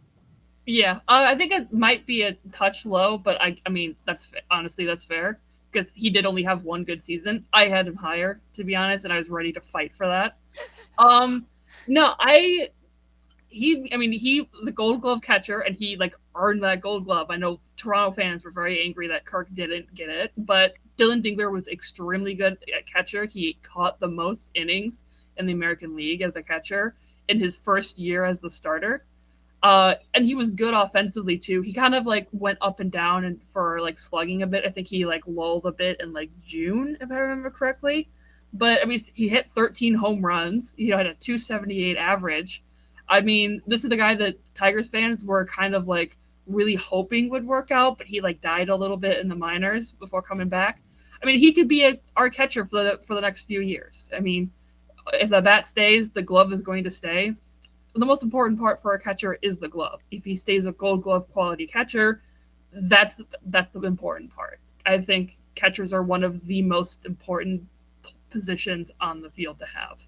I was actually going to have a whole thing about that.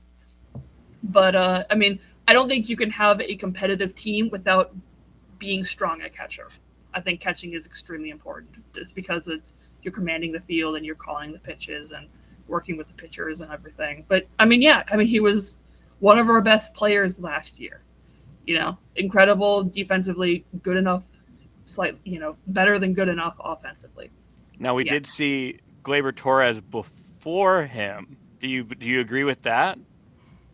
I agree that Dylan Dingler should be higher than Torres. Yes. Okay, interesting. And I do want to call out, I mean, Dan made a good comment earlier about defense. And when you look at the Dingler's catching numbers, I didn't even realize how good of a catcher he was last year. Yeah. This is crazy. I mean, if he does anything near to this, and I assume, you know, with his age, I mean, 27 going his age 28 season, like, I expect more good things from him, right? Yeah. I mean, he was, like I said, I mean, he was a big prospect for us coming up. He just slowed down a lot more in Double-A, like batting wise. And there was actually a really good article that I read that was like talking about how he like worked on his catching defensively, and like a lot of it was about how he had a weak side on his left side, but like he worked with the trainers and like got the technique down, and he's really good. I mean, he going into the season, Jake Rogers was our starting catcher, but Dylan Dingler earned that when Jake Rogers had an injury, and then never gave it up because he was just that good. So, I talked a lot about Dingler, but I had Dingler right at 17, so I nailed this. Good for me. I will say the Steamer Productions don't really like his offense for this upcoming year. And I will point to a 345 BABIP last season. Yeah. Which is pretty high. It would suggest maybe some regression is in the making. But I agree with everything Lee said about him defensively. He's going to be a valuable player regardless, just because of the importance of catcher defense. And also keep in mind, like, he doesn't need to have a 752 OPS plus. If he's just an average MLB hitter with that defense, he's still going to be really valuable. He doesn't need to do what he did last year. Also, you know, maybe walk once in a while, Dylan. It's fine. I have him at 16, so you're like really quiet. Coming a little slow. Oh. How's that sound? No, still Slightly better. One moment, I can help with this. Yeah. I will say that on a note of Dan hitting Dingler right on 17, we did also have Coulson voted as on 18 by one of our personnel. Not sure who that was, but very cool to see exact numbers there. With that, we'll move to rank 16. At 16, we had votes for Mike Vassell. We had I believe Cade Smith. No, if someone correct me if they need to. Dylan Dingler. Cade Smith, yes. Thank you. Bubic and Torkelson. We ended up at the 16th rank with Cole Reagan. Sam, thoughts on that? Seems a little low to me. Again, Reagan's is another guy who had a pretty injury-plagued 2025. I will say that I think that he is someone who you could very easily see having a bounce back season in 2026. And I think one of the things that sticks out most to me, didn't have a great season 2025, had a lot of injuries and so forth. 98 strikeouts in 61 and 2/3 innings. That's a lot. And I think that when you look at him, if he can replicate that and stay healthy, and have a similar season to what he did in 2024, he is one of the best pitchers in baseball, in my opinion. So do you think it's realistic that he does produce similar to prior to the injuries? I think it is, and I think we're not talking about Tommy John. We're not talking about. I think we're talking. It's a shoulder injury, so I think that he will come back and be closer to the guy that we saw in 2023 and 2024. Now, I'm not necessarily saying that he's going to finish fourth in the Cy Young like he did in 2024, but I think he is, again, someone who I could see as being the second, third, fourth best pitcher in this division. See, I'm not. This is meant to complement the other two. I have Reagans as third in his own rotation. I think I'd rather have Cameron and I'd rather have Bubic. I know Bubic only has 1 year, but I don't know. Maybe I'm nuts there, but Maybe an I- argument of ceiling versus floor. I don't think I- either of those guys have had as good of a season as Reagan's had in 2024. I actually had Reagan's as the second best pitcher in the division. Yeah, I think Reagan's is someone who has a very high ceiling. I think that's a great way of putting it. And I think that also part of it is the Royals got with him the steal of the century in acquiring someone with a ceiling that high. right. So I think that's part of it for me, is just that he is someone who just fell from the sky. I will also call out on MLB Network's top 100, he was ranked one before Colson Montgomery. So we do the people within division do think that Reagan has a higher potential of being valuable next year than Montgomery, or as of right now. Sorry. Yeah. So interesting side note there. I'm gonna make some people angry. I did not have him on my list. Woof. Was he Oof. close? He was going to, but when I was okay. The Royals rotation gave me an aneurysm in terms of how to rank them, because you got one guy who only played 1 year. You got one guy who was, you know, a Cy Young runner-up, but then kind of was down, But I just, at the end of the day, I looked at it. He's had one really good season, right? Last year he was injured. In 2020, He's had 1.5 really good seasons. in You tell her, 2023 he started 12 games. I mean, okay, Those he were also, all after he got to the Royals at the trade deadline. yeah, he again for half the season he wasn't even a starter. Like look, he could be really good and he might be really good, but I'm like, are we sure that he's going to replicate that season? I mean, he's only had that one season. Lee, would you be happier if Dingler was here and Reagan was at 17? I mean, I'm not that going to fight it. I guess I was just looking at it and I could not justify putting him above some of the other guys in Royals rotation. Can I tell you about Reagan's in 2023 real quickly? Sure, go ahead. So yeah, maybe I have to see some context on it, but after he got to the Royals in 2023, he made 12 starts with the Royals. He had a 2.64 ERA. He went 5-2, 71 innings pitched, 2.6 wins above replacement. Wow. dang. He was a relief pitcher before he was a traded? reliever. He was a reliever Oh, wow. for the Texas Rangers. And It's we got weird him. We because got him for Aroldis Chapman in 2023. So, It's weird because with the Rangers, he started in 2022 as a starter, but then I guess the rotation was probably just like full or something. Well, I think it was arm injuries, because there was a reason they were able to get him for a reliever. Yeah. So For a reliever. the question is what Cole Reagans is doing sustainable? FIP is a decent way to know if somebody's pitching performance is sustainable or not. Since the start of 2023, so disclaimer, this does include the relief appearances that he had with Texas. Here's some pitchers that Cole Reagans' FIP is better than. Blake Snell, Zach Wheeler, Sonny Gray, Garrett Cole, Framber Valdez. He's 6th in all of Major League Baseball since 2023 in FIP. Hey, if I'm That's wrong, for I'm wrong. pitchers. That's fine. I made a lot of this list based on how well I think they are likely to perform in 2026, and just the fact that he's had 1.5 good seasons plus he sucked last year and didn't play a lot was just kind of what I ended up doing. I mean, he was going to make my list, but I just looking at the stats, I'm like,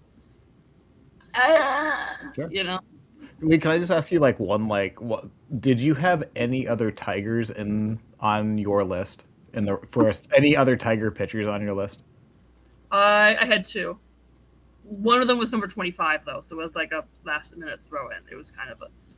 Would you rather have whoever you listed than Cole Reagans? I'd probably pick for Cole Reagans, but my point was more of I'm not going to reliably think that what. Look, if I'm wrong, that's fine. But you don't think he's a sure thing. That's fine. I don't think he's a sure thing. And we're talking about the top 25 players right now. So if Reagan's coming off of an injury, that there is some risk there. If you ever want to bank on a certain player type, high velocity starting pitchers are a good one to bet against. Like you'll make some money doing that. So it's I don't think you're wrong. I mean, it's your own opinion. It's a justified opinion, 100%. It's not absurd. It's fine. I mean, like he pitched 61 innings last year, and he had a 4.67 ERA. I'm like, I'm basing a lot of it. I based a lot of it my list off of 2025 performance. I mean, I get he was injured, but then again, he only pitched 61 innings. So before we move on, I just do want to point out that when you look at expected ERA, like even with the injury, this is how I'm reading it. Even with the injury, expected ERA, expecting batting average, whiff, K percentage, the fact that that's all up there, that surprises me. Yeah. So. Yeah. All right, moving into our rank 15 pick. What's interesting is that our friend Pablo Lopez did get 3 votes for 15th, even though he ended up at 19th for our list. We also had votes for Zach McKinstry and Gleyber Torres. Ooh. Wow. We ended up with Jack. Ooh. I figured Eric wouldn't like this one.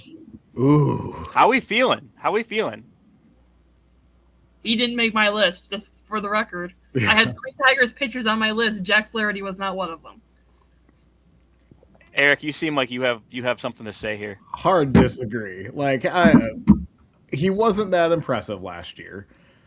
You can kind of question if the Tigers should have given him a qualifying offer. I think he is 3rd in his own rotation. I don't believe he's certainly not better than Reagans. He's not better than I think him and Lugo are decent comp with each other, and I don't mean that to disparage either one of them. I don't know if you can trust Jack Flaherty as a dependable number 3 starter going into this next year. He just seems like I don't buy it. I will say from my perspective, he did not make my top 25.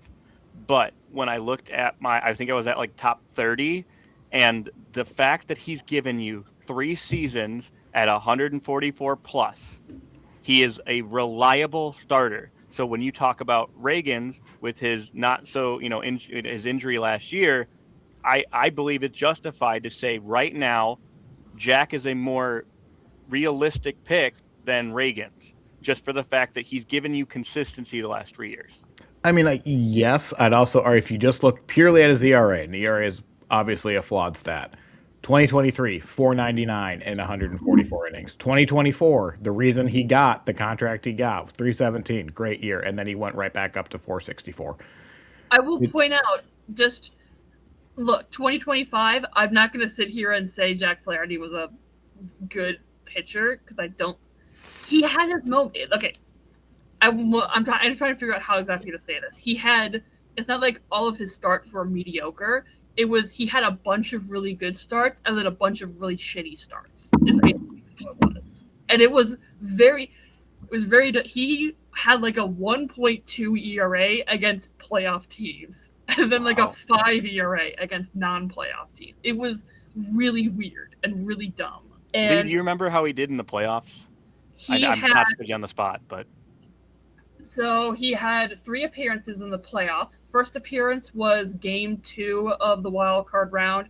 He had 5-6 innings of 1-run ball, I think it was. Right, that's what I remembered. Okay.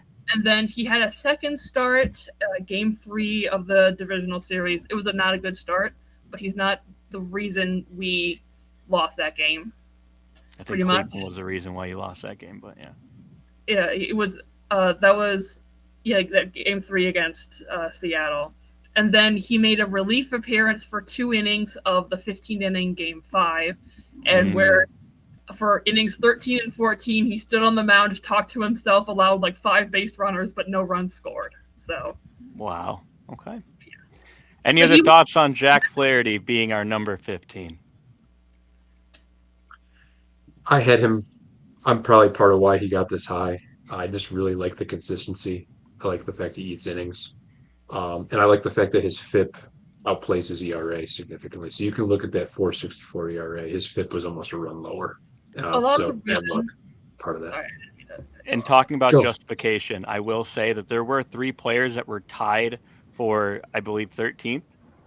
So this was justified by if he was given the 15th spot, he was given a certain amount of points for that.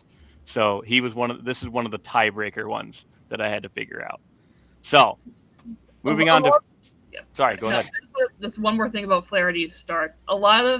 He gave up a lot of home runs because he kept doing this thing where he would give up a walk or give up a single or something, or like it'd be like a 7-pitch at bat that ends in a walk, and he'd get really frustrated and then just throw it down the middle, and it would get hit out for the park. Whoops.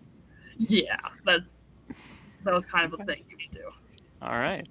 So at our number 14 spot, we had votes for players like Vinny Pasquantino, Tanner Beebe, Gleyber Torres, Williams, and Waka. Ended up. Oh, you're all killing me. Eric's feeling it. Sam, what is your reaction to Michael Waka as our 14th spot? Well, again, I like how we've got 3/5 of the Royals rotation on this list so far. Waka has been another good signing for the Royals. I think he is been solid and consistent in 2 years with Kansas City.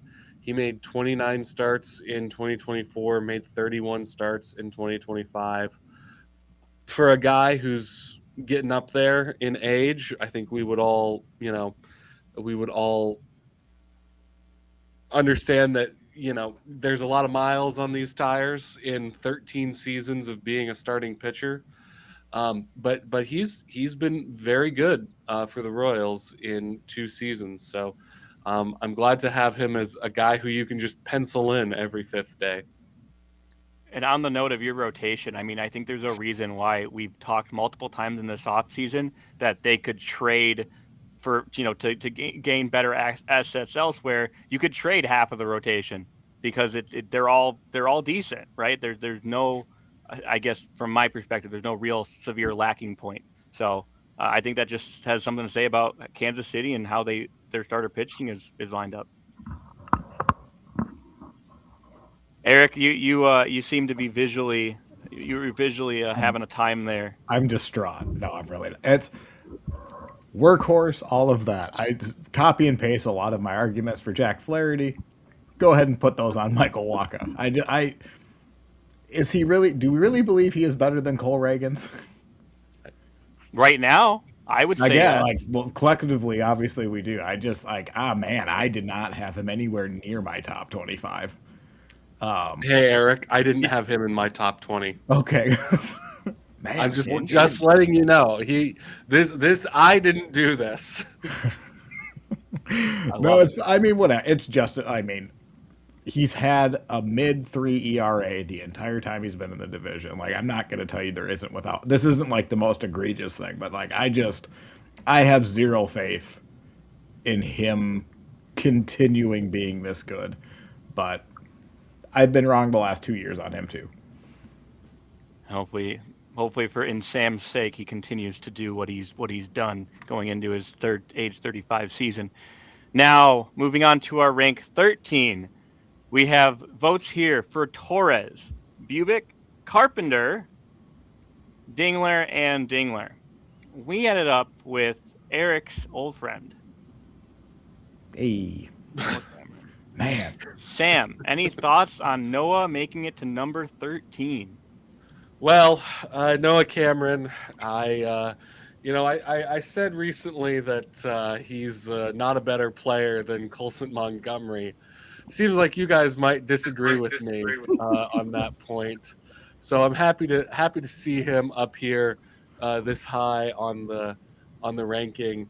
Look, he had a phenomenal rookie year. Noah Cameron did, and he was not on the opening day roster.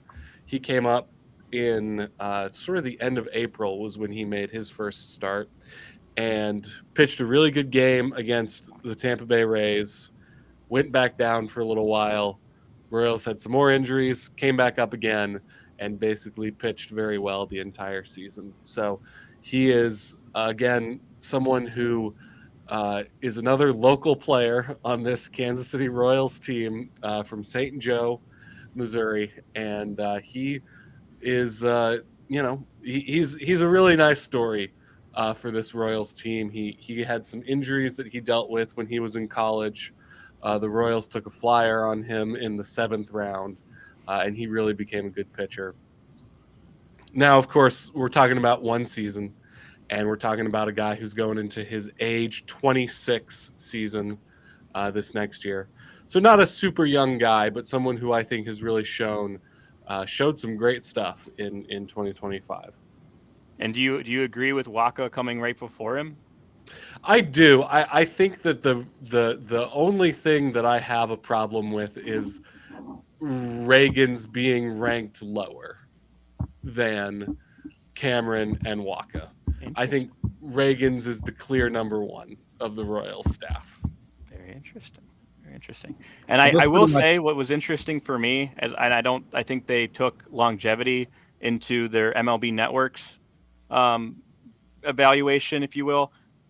Cameron wasn't on their list for top 100. Do you find that surprising?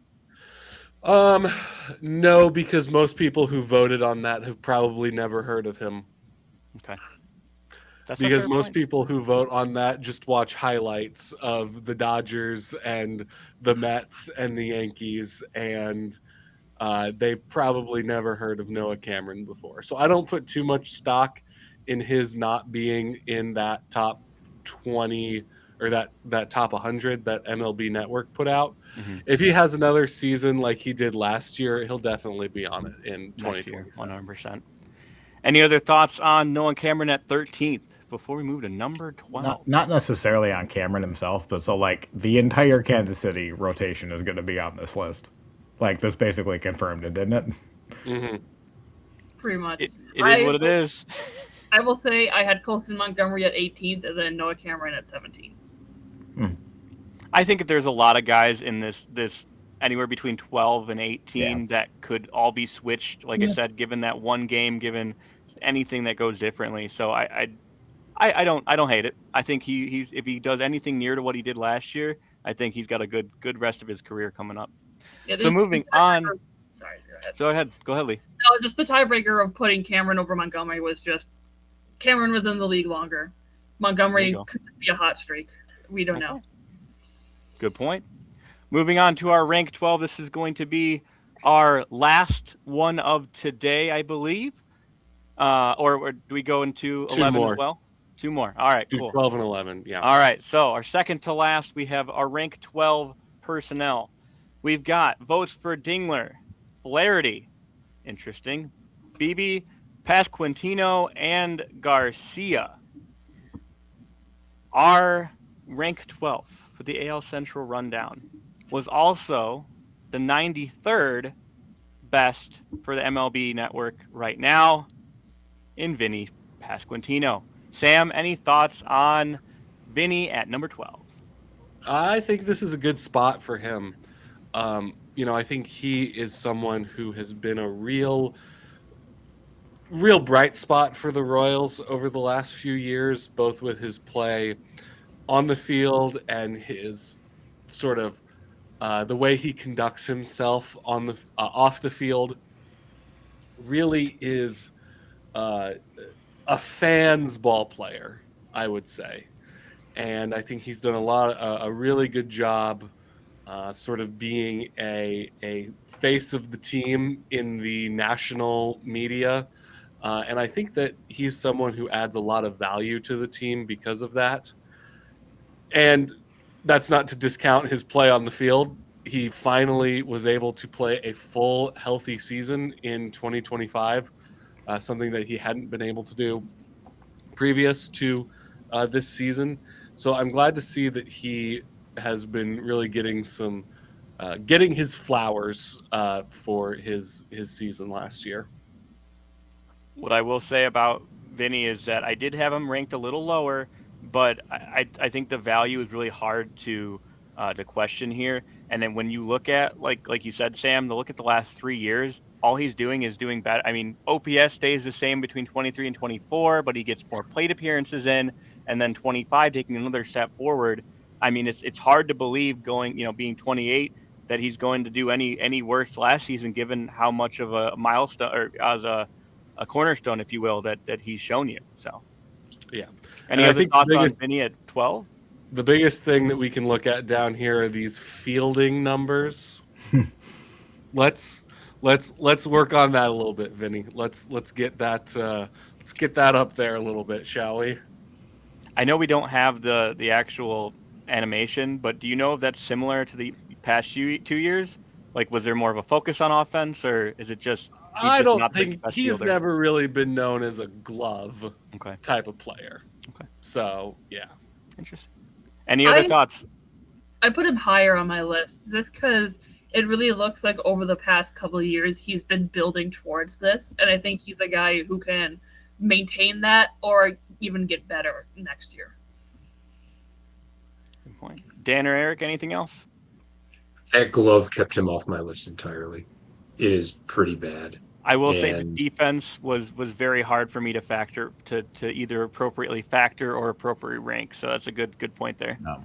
I may have weighted defense in general too heavily in this. I did, like I said, use WAR heavily. I know it's first base, but that WAR makes him over the last 2 years less valuable than Carlos Santana, Spencer Horowitz, among others. So yeah, he did not make my list.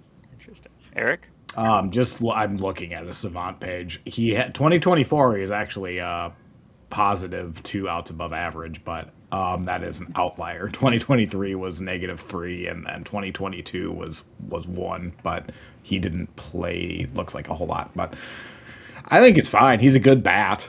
He just seems like he's just a prototypical first baseman. And that's, I guess, exactly what Kansas City wants out of him. Sam, barring anything different from you.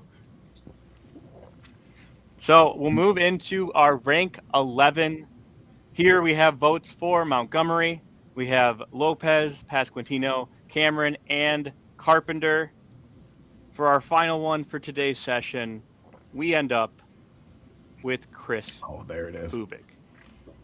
Now, I will say, when I was looking at my top 25, Bubic did end up making his way even farther down the list. I had him at 9. And once again, this goes back to what can he bring to the team and what has he brought to the team. When you look at innings pitched, when you look at his ERA, I think there's a lot of good here that he should be able to continue to do that next year. Sam, looks like you're back on. Any thoughts on Bubic at 11? Well, first of all, it's Bubic. Sorry, thank you. Second of all, that was a heck of a season that he had after not much the last couple years. He was someone who has, for a while been bouncing around the Royals organization. He was drafted in 2018. He has never really he would have some fits and spurts where he was pretty good, but he never really could A, put that together, or B, stay healthy across an entire season. So when he broke out this past season, that was really quite something, and it is a shame that got cut short with some injuries in August, but we'll see. I think he definitely deserved to be pretty high on this list. And this does wind out the entire Royals rotation, right? Yep, it does. Yeah, all 5 guys.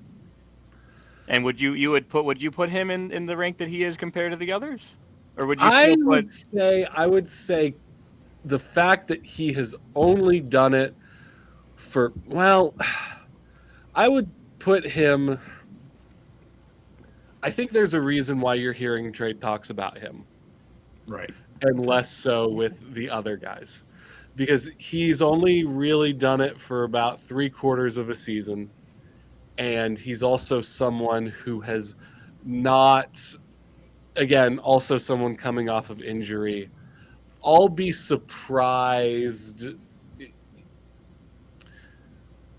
I'm surprised that he's number 1 out of all 5 guys on this list. Interesting. I do kind of wonder if he has another injury that he's going to be out for 2 months, if Kansas City doesn't just say screw it, you're in the bullpen now. Like we're done playing these games. Like I would like to call out. I do think it's interesting that MLB Network did put Reagan's in the top 100, but not Chris. So once again, was that the injury? Was it something else? Very interesting to see. But with that, unless anyone has any other comments, that was our top 25 to number 11 for the AL Central. Eric, hand it off to you for any closing comments. Oh, we can. I mean, I'm surprised by how many starting pitchers there are on that. I only had 11, 2 of which were relievers. That was a lot of start. It's not surprising because you talked about it through most of the year. Starting pitching was kind of this division's thing, at least through the first half, and then then the Twins obviously did not hold up their end of the deal. So, was there any actual surprises? Is there anyone that anyone wants to out themselves? I was hoping for a Luke Keeschel to maybe hit a 24 or 25. He seemed to be a little bit forgotten. When I say I don't mean you guys forgotten about him, but he was very good for a week.